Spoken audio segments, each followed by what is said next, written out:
is Group C. I'm Ethan Stacey, and this is over our case for Coca-Cola Consolidated Incorporated.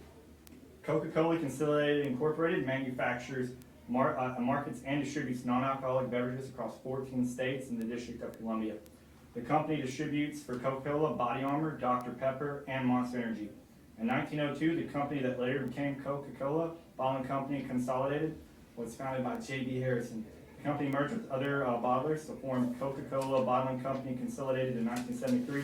The company was incorporated in 1985. It acquired Medco in 1985 and Sunbelt Coca-Cola in 1991. The company's corporate office is located in Charlotte, North Carolina. They have 13 manufacturing centers and 76 distribution and sales centers. The board of directors are Frank Harrison III, who is also the CEO.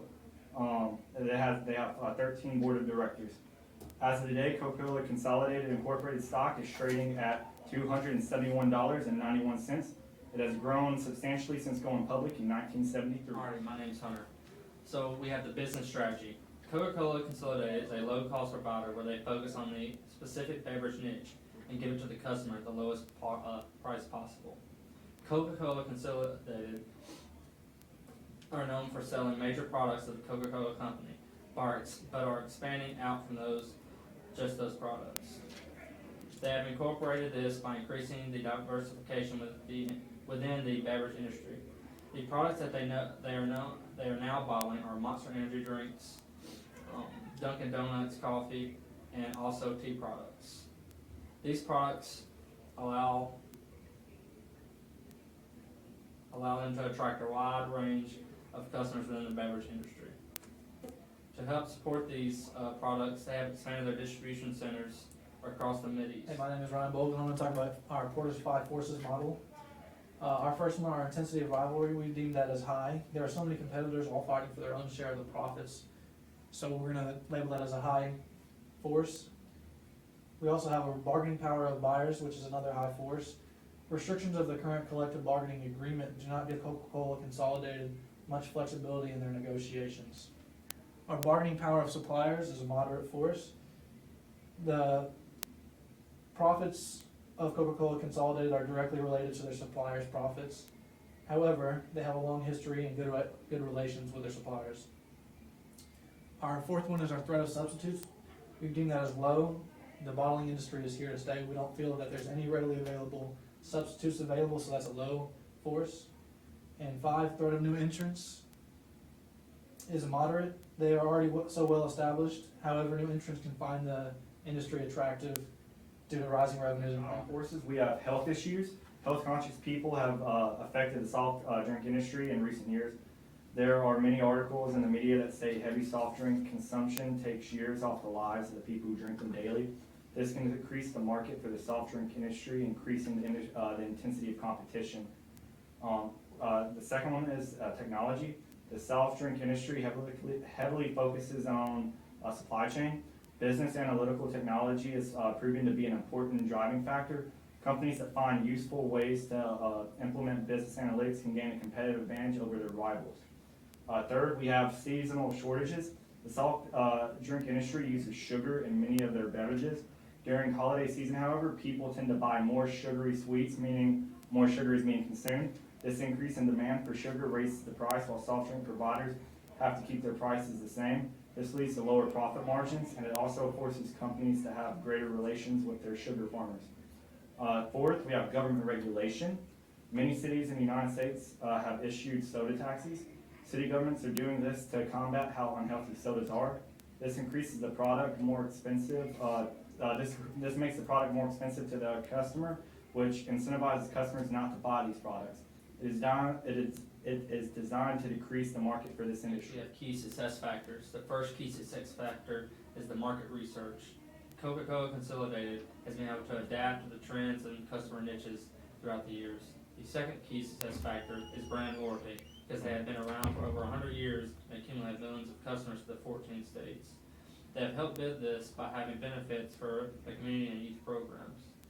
The third key success factor is the wide portfolio of the products outside of the soda beverage industry. These include milk and energy drinks. The fourth key success factor is their sustainability and going green with making some of their products 100% recyclable. The last key success factor is their supply chain and how they have been successful with their current distributions throughout the Middle East region. This is our SWOT analysis. These are our 5 strengths here. Coca-Cola Consolidated Bottling Company has a lot of experience in the bottling industry. The total industry, they've been around for over 100 years. And its current CEO is the great-grandson of the founder, and that is J. Frank Harrison III, and he has been the CEO since 1996. They're also the largest Coca-Cola bottler in the nation. They also pride themselves on their company values.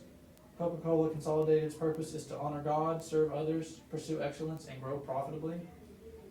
They're committed to serving their communities and have partnerships with many charities. Their weaknesses are their reliance on their major buyers and their requirements to the CBA, which is the collective bargaining agreement. Their major buyers, like Walmart and Kroger, make up a large percentage of their sales and bottles and stuff like that. And their requirements to CBA, they're extremely restricted in what they can and cannot do. Opportunities, we have expansion to other regions. They're in 14 states currently. They could expand to multiple other states. They could also expand to other products than just their bottles. Bottles make up a large percentage of their sales. They also could benefit more from taxes. In 2017, they didn't pay any taxes. They actually had a tax refund, and that was from new tax laws. This is something that they could continue to pursue in the future. Then we come to our threats, our consumer trends, which is health conscious. Americans are looking to move past soda and finding healthy alternatives. That's a major player in what we're doing now. We also have brick and mortar stores losing business. This is a self-explanatory thing, but how are these companies going to expand, or how are they going to be able to grow if brick and mortar stores are losing business? Do they go online? That kind of thing. This is our analysis of financials. For gross profit margin, Coca-Cola Consolidated's gross profit margin has decreased every year the last 5 years. In 2014, its gross profit margin was 39.89%. In 2018, its gross profit margin had dropped to 33.63%. It's alarming that this margin is dropping. Revenue has increased every year, but not at the same rate as cost of goods sold. For operating profit margin, just like the gross profit margin, the operating profit margin has decreased every year too. 2014, the operating profit margin was 4.96%. In 2018, its operating profit margin had dropped to 1.25%. This operating profit margin leaves very little room for error. Also, in the last 2 years, it dropped below 4%. This leaves very little room for interest expense to be covered. For net profit margin is the one profit margin that did not decrease every year. In 2014, net profit margin was 2.08%. It peaked in 2015 at 2.84%, but by 2018 it decreased to negative 0.33%. Net profit margin was in the red in 2018 because net profit had dropped. Return on assets shows how profitable a company's assets are in generating revenue. Coca-Cola Consolidated's return on assets was 2.52% in 2014. The return on assets peaked in 2015 at 3.52%. However, in 2018, return on assets was negative at negative 0.05%. Again, this is because net income was negative in 2018. Return on equity is the profitability of a company compared to its owner's equity. 2014 return on equity was at 14.05%. It peaked in 2017 at 22.41%. But it was negative in 2018 at negative 3.33%. Negative return on equity is not good as it can scare the shareholders away. Alright, strategic concerns. The first concern is the health challenge. This is a problem that we are facing with society, telling people that healthy choices are the only way to go. Our second concern is constant market changes. Markets have changed over the last 100 years, but nothing like they have in the last few. Coca-Cola Consolidated will need to find a solution for this problem. Our third concern is clashing with the expansion of supply chain logistics. They are dealing with logistical problems with getting products delivered more efficiently. This is due to the new distribution centers throughout the Mideast. Our next concern is low profit margin. This is due from the high cost of goods sold and selling and administration expenses. Our last concern is no product diversity. Currently, no products outside of beverages could lead to problems. The market change. For our first recommendation, we recommend that Coca-Cola Consolidated build distribution centers within their 13 manufacturing centers. They then can eliminate their 13 least cost-efficient distribution centers.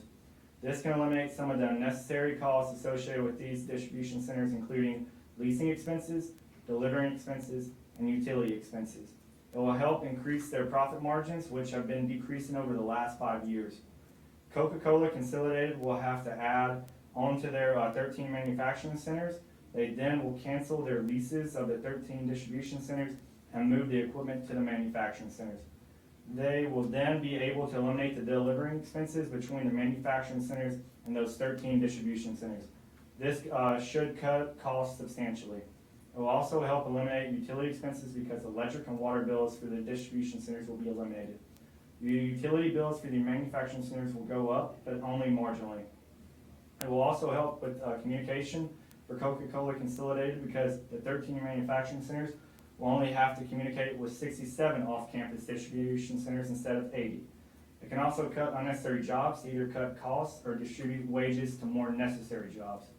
The lowering of the cost will decrease cost of goods sold and selling and administrative expenses. This will increase the gross profit margin, the operating profit margin, and the net profit margin. It will also help with the profitability of their assets and equity. For a second recommendation, this is going to cover our no product diversity that Coca-Cola Consolidated does not have at the moment. So we suggest that they gain a bottling and distribution deal with Anheuser-Busch, where Anheuser-Busch will be 5% of their current bottling business. This is kind of related diversification. It will help move into the alcohol industry. Still in the beverage industry though. This helps take power away from the Coca-Cola company and helps give them more leeway outside of that certain company. Anheuser-Busch is a good selection because they are headquarters in St. Louis, Missouri. Bud Light and Budweiser are two of the highest selling beers in. Alright, our third recommendation is we want to partner with Coca-Cola and Serena Williams to promote Odwalla, which is 100% all natural juice owned by Coca-Cola and Minute Maid. And in this, we want to be able to compete better with Naked Juice, which is the largest juice seller in the U.S. right now. Our goal is to create an ad to be aired on TV and social media. Currently, soft drink consumption is down in recent years and consumers are looking for healthier alternatives. Well, soft drink sales have gone down, juice sales have actually gone up over the past few years. Naked Juice has sales of $522 million in 2019 with revenues of $57 million. And these numbers have grown over the past couple of years. Naked Juice currently has a 65% share of the market. The Odwalla has less than 4% of the numbers. They also only have $30.5 million in sales this year. So we could create an ad to be aired on Twitter and Instagram and Facebook. These are free to advertise with our followers. Currently we have 3.3 million followers on Twitter and 2.6 million followers on Instagram. This doesn't cost anything. However, we do want to advertise on TV too. And we recommend Serena because we feel she is a good reflection of the company's values and because she represents our target market, consumers who are active and trying to stay in shape.